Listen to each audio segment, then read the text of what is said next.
What, gang? Carolina Jackpot time coming at you. It is Thursday morning. It also means it's November 30th. How's everybody doing today? Hope you're doing great.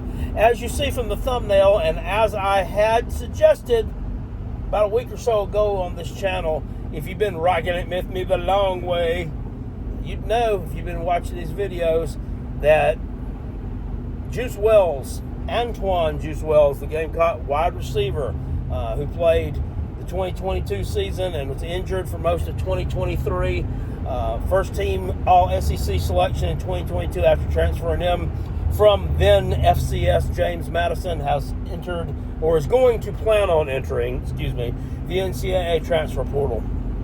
I told you guys that I had heard rumors of this, heard rumors that he might be sniffing around and Texas could possibly be a landing spot, and everybody told me, well, not everybody, a couple of people told me, how do you know? Well, I mean, why would Texas want somebody from South Carolina? Well, number one, because he's fucking good, you dumbasses. That's why they want him, because they're losing people. Look, this is...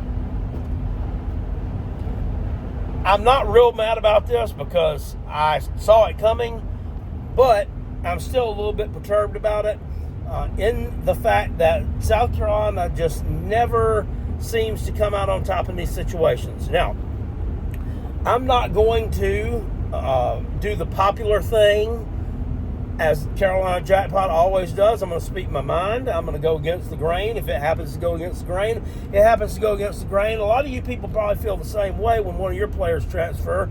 You just won't say it. But here's this.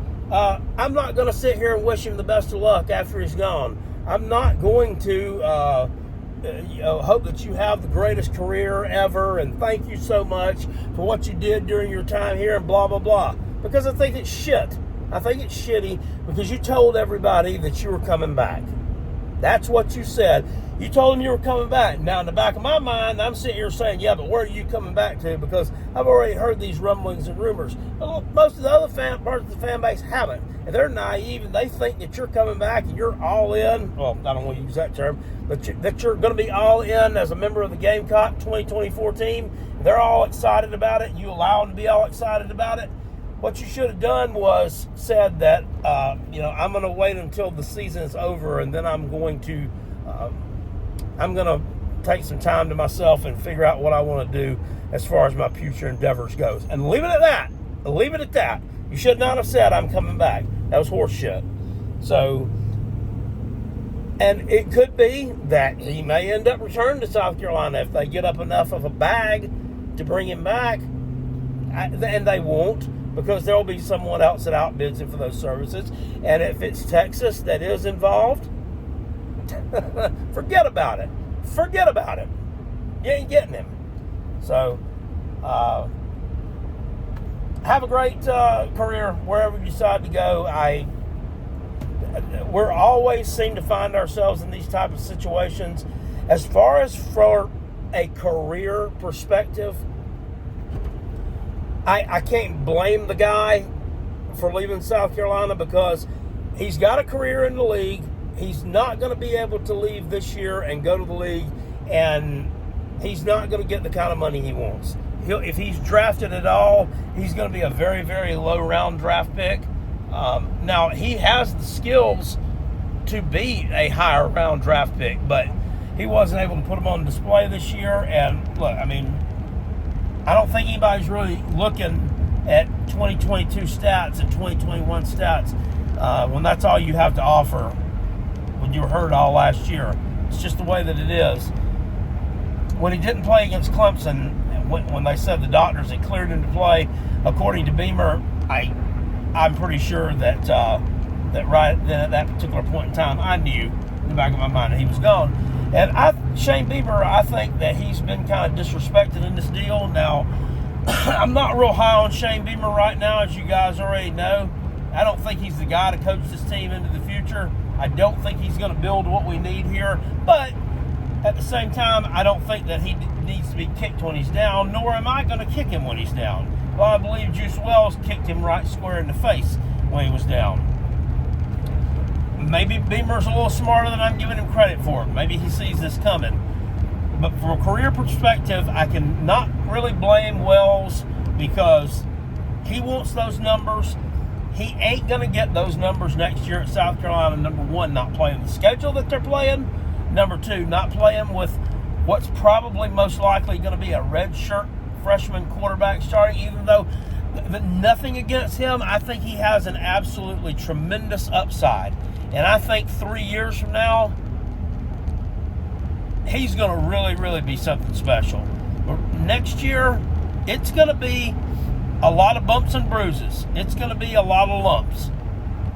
And then playing behind the offensive line, behind the shit product that we've had on the field this past year, Juice Wells knows that Lenore Sellers is not going to be able to make the throws, not as a redshirt freshman, that he needs to make to him to get him the numbers that he wants. It's all about me, me, me. And if you're looking out for number one, you're looking out for your career, it's got to be about me, me, me. It can't always be about what's best for South Carolina and what's best for the team. And hey, I understand that. Still doesn't mean I'm not mad about it. Still doesn't piss me off that South Carolina is always in these kinds of situations. And the portal giveth and the portal taketh away, as Chris from the Spurs Up Show astutely said. Well, you better go find out what the portal giveth. With what money you've got, to what pennies you've got to scrape together to go grab somebody off the junk pile, that's what you need to do. Because, quite frankly, everybody who's anybody and talks about South Carolina's NFIL collective compared to everybody else's states that ours is pretty shitty. That's just what I've heard. And I've also heard that it's one of the better ones in the SEC. I'm not sure I believe that either. I'm really not sure that I believe that either. Not with the players that we've been pulling in, but there are a lot of fans out there who are also in my shoes right now. I mean, if I really, really believed in what was going on down there, I wouldn't have a problem giving $1,000 to that Garnet Trust. But I'm not going to do it right now. I'm not doing it right now because I don't really believe in what they're doing. I don't like the direction that the program's heading in, and I'm not going to go give money to donate to some player's bag that may or may not even pan out. May go out there and win me 3 games next year.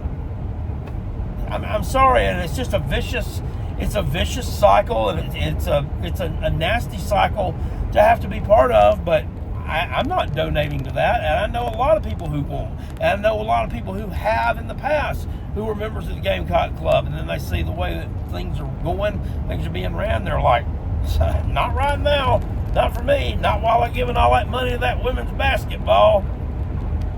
Exactly what was said. And not to take anything away from the women's basketball, it's great. I mean, it's kind of put us on the map for anything else, for lack of better terms. But Antoine Juice Wells decides he's going to leave. There'll be others to follow. There will be others to follow. You know, hopefully they're out there. Hopefully, since he's not firing coaches right now, since he's not finding a new strength and conditioning coach, hopefully Shane Beamer's out there beating that thing up right now. Because you can't enter the transfer portal until Sunday. That's when D-Day was supposed to be, or the day after Sunday. And we were supposed to hear the floodgates open. Well, the floodgates are already open. Everybody's just saying, I plan to enter. So that's as good as I'm in it. So, I mean, it's good to have a heads up, I guess. Anyway, I'm going to go on ahead, guys, and get to work now because I'm almost at my next tater stop. But, yeah, pretty bad news today if you're a Gamecock fan. I like Juice Wells. I like watching him play. I wish I could have seen more of him play. I wish that they had gotten him right out of high school and that he'd been there rocking it the long way. But that's unfortunately just not the way that it is. And he's going to do what's best for him. And I can't 100% say that I blame him, although it does tick me off a little bit. So you guys let me know what you think down in the comment section below. I'll read them and respond to them at some point in tiempo. Maybe later than sooner, but I will get back to you. I'll see you guys later on. I appreciate it. Peace. I'm out of here. Still, go Gamecocks.